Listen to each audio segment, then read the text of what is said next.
Hello, my name is Julie. I'm 26 years old. My name is Lisa, and I'm 41 years old. My name is Melody. I'm 27 years old. My name is Nora. I'm 51 years old. My name is Caitlin, and I'm 24 years old. I'm Jessica, and I'm 30. My name is Nora, and I'm 24 years old. My name is Shelly. I'm now 51. My name is Caitlin. I am 25 years old. Hi, my name is Hannah, and I'm 30 years old. My name is Jamie. I'm 37 years old. My name is Sophia, and I'm 24 years old. My name is Amanda. I'm 27 years old. I'm a mother. I am a mom. I'm a mother to two little children who were born just a little after 2 weeks gestation. And I'm also a mother to a little boy named Nathan, who was born at 38 and a half weeks. I am the mother of 6 babies. 3 of those were miscarriages. My husband and I lost our first baby about a year and a half ago.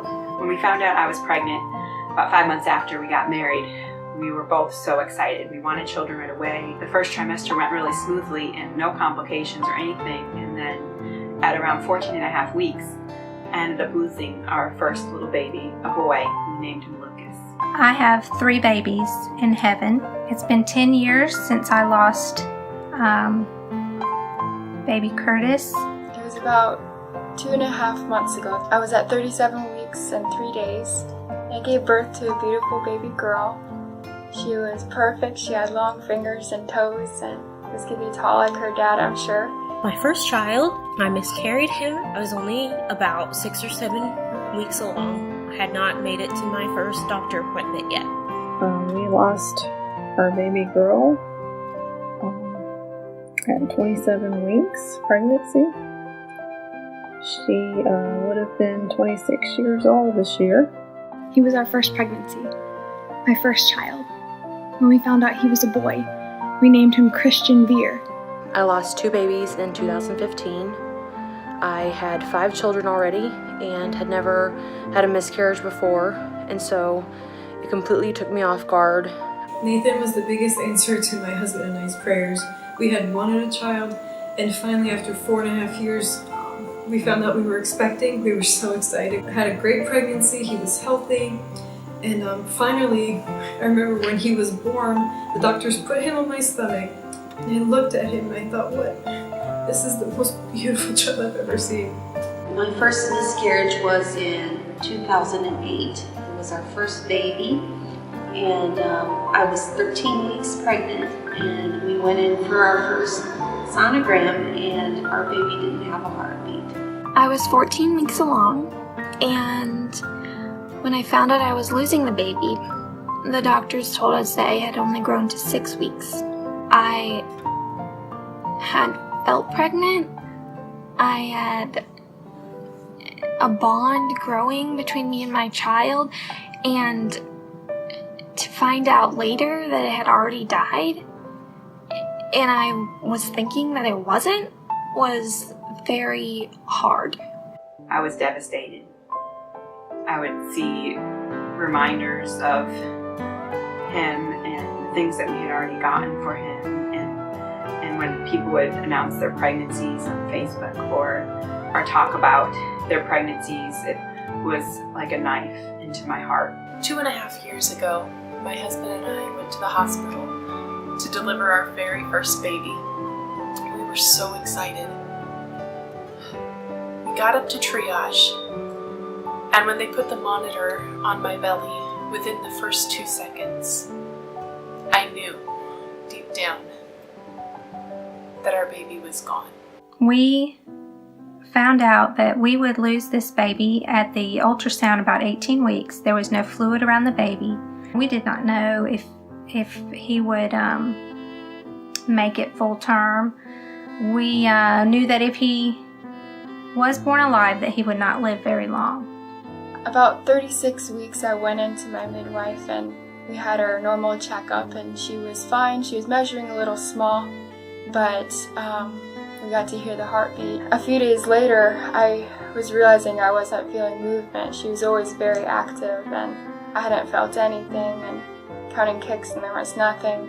And so I went into my midwife, and she confirmed that there was no heartbeat. My second child, I named her Isabel. I went to my 6-week appointment for her, and she did not have a heartbeat. The ultrasound was showing that the baby had stopped developing several weeks before, and I still had not miscarried naturally, so my husband and I made the decision to go ahead and have the D&C. I had a normal pregnancy, no problems. I went to a regular appointment, and in the appointment they could not find our heartbeat. Got pregnant at 40 for the first time. It was discovered I had gestational diabetes and autoimmune disorder, was on Lovenox and aspirin and insulin, and had a very rough, high-risk pregnancy. Several months later, we found out that I was pregnant again. And the emotions were a little different the second time, because along with the excitement, there was also fear and knowing that things could go wrong again and we could lose another baby. But again, the pregnancy went really smoothly. The first trimester, everything was fine. The baby was healthy. I was healthy. And we found out at about 18.5 weeks that we were having another boy. We were so excited. Everything with the pregnancy was normal. There were no red flags at any visits. I remember the last time I felt him move was the night before my 25-week appointment. At the end of it, they checked for the heartbeat, like they always do. Just the sound of silence, static, searching.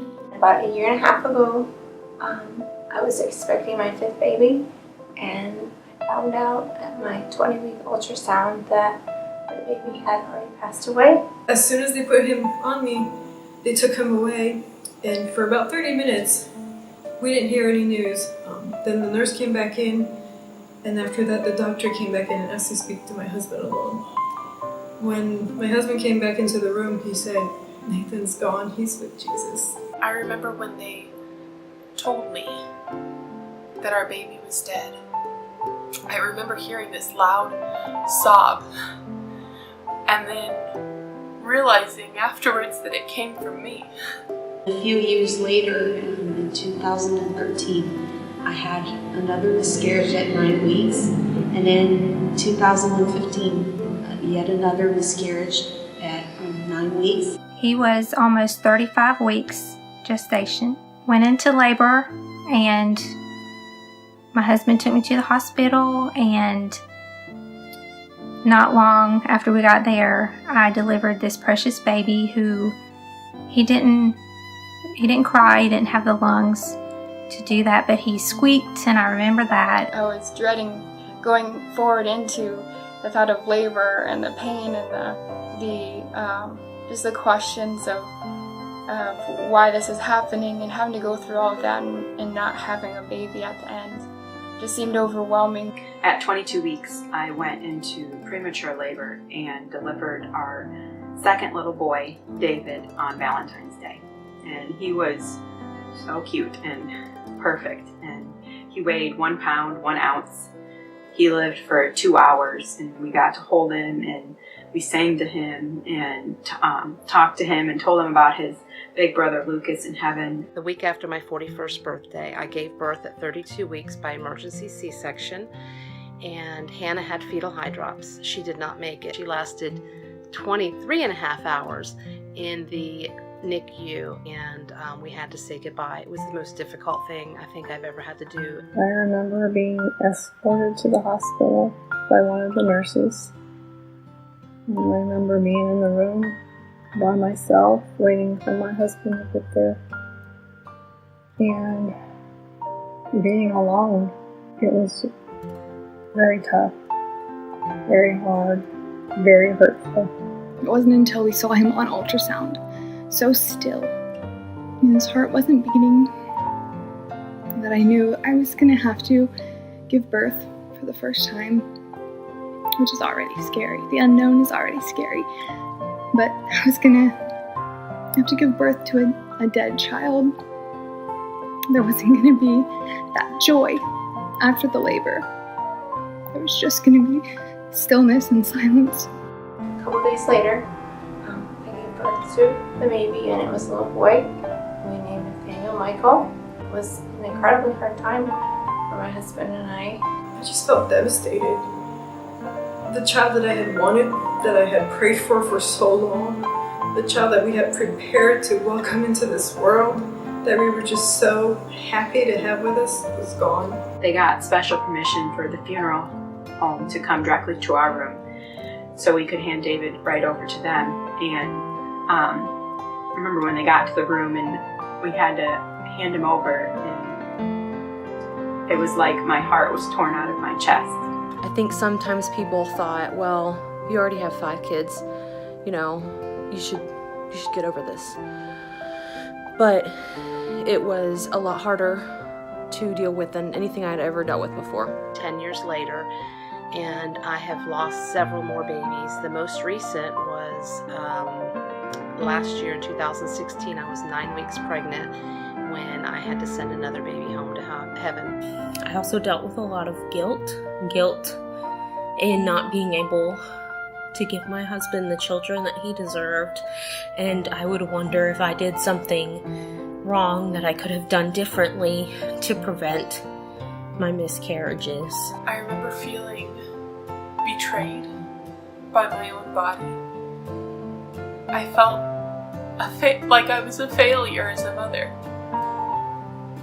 because I couldn't bring my baby alive into this world. With this last miscarriage, I had several complications, and we were told that we would not be able to have any more children due to the complications. It was so precious to hold that tiny, he looked perfect. I was very thankful to have that time with him, to kiss him, to tell him we love him, and to say goodbye.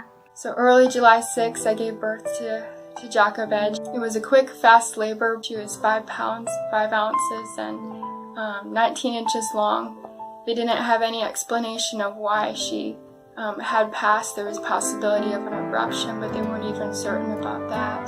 They proceeded to induce labor, and I went through labor all night, and finally delivered her. I got to hold her, got to see her. After he was born, at first we weren't sure if we could even look at him. I'd always imagined him a certain way, wiggling, bright, alive. And so the idea of looking at him still and discolored was so hard. But I'm so glad that we did. I'm so glad that we saw him and that we held him and that we spent those hours with him. I lay in bed crying when I heard the other babies in the hospital crying. I would cry because I was supposed to be holding my baby and I wasn't, so it was very emotional. I also lost another one later the same year at 10 weeks. So the first one I lost at 11 weeks and the second one I lost at 10 weeks. And losing 2 babies in 1 year was horrible. It was the worst pain that I had ever been through, no matter how many children I already had. I felt very alone. I felt like a lot of people didn't acknowledge the fact that this was a baby and that I was grieving. I had so many questions. Why was God punishing me? What had I done? Was he punishing me by taking my baby? And I wondered, why were there so many women that didn't even want their babies or that were on drugs or alcohol that had perfectly fine or healthy children? And it took me a while to realize that I wasn't a failure as a mother. That for my baby's entire life, all she had ever known was my love. About 2 years ago, we had our 5th pregnancy. I had gone in for my almost 11-week appointment and they could not find the heartbeat. The baby probably stopped growing around 6.5 or 7 weeks. We were heartbroken to experience another loss. I think handing him over to the men with the funeral home was the hardest thing I've ever had to do. The next morning at 12:54 a.m., our beautiful, beautiful baby girl, Galena Faith, was born. She was 9 pounds and perfect in every way.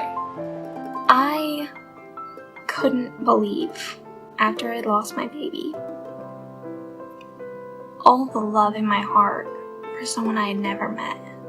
And as you can see, after all these years, it still hurts. Not as much as it did, but it still hurts. It's been almost 3 years since Christian died, and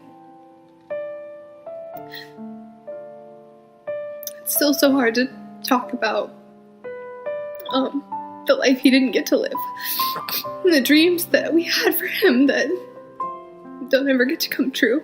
Phrases like God is in control, or God doesn't give you more than you can handle, didn't bring a lot of peace. It just felt like uncaring sometimes. Although I do believe God is in control, it didn't help to ease the pain. Almost a year ago, I went in for a checkup at almost 14 and a half weeks, and they were checking for the heartbeat. They did not find a heartbeat, and just a checkup or two before that, I heard a strong heartbeat, and went in for the ultrasound and looked up at the screen, and there was this perfect little baby curled up and no heartbeat.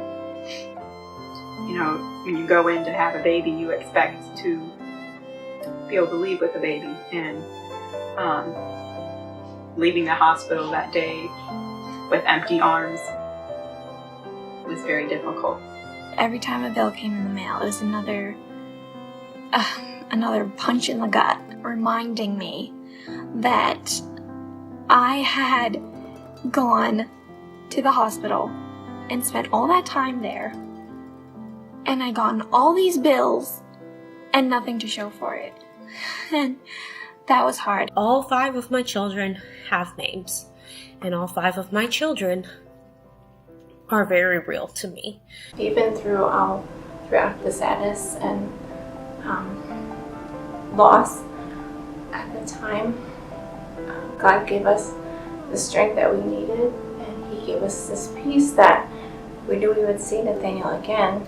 I actually had peace in my heart because I knew that I would see my baby again. God gave me so much peace, and it's unexplainable, the peace that He brings. And yes, there's pain, and yes, there are a lot of tears and heartache, but God brings so much peace, and He restores that joy.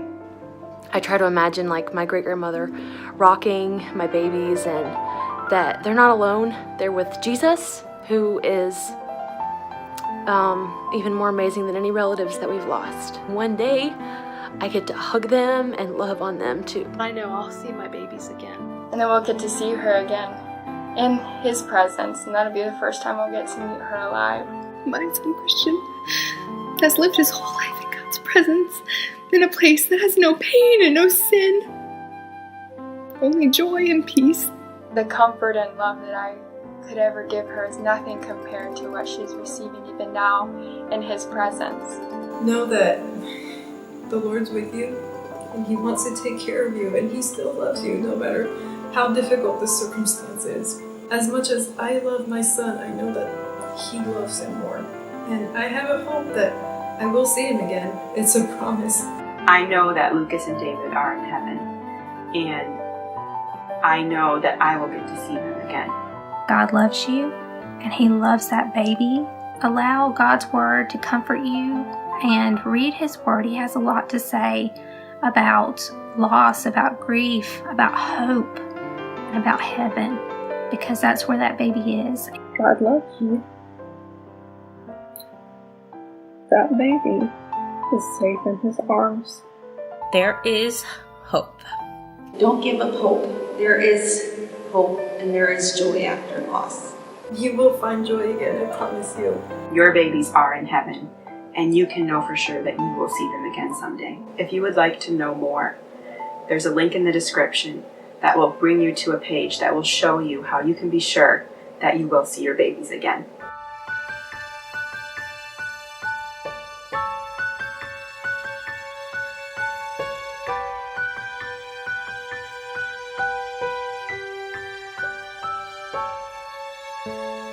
I will not forget the day we heard the happy news. One day soon our home would sing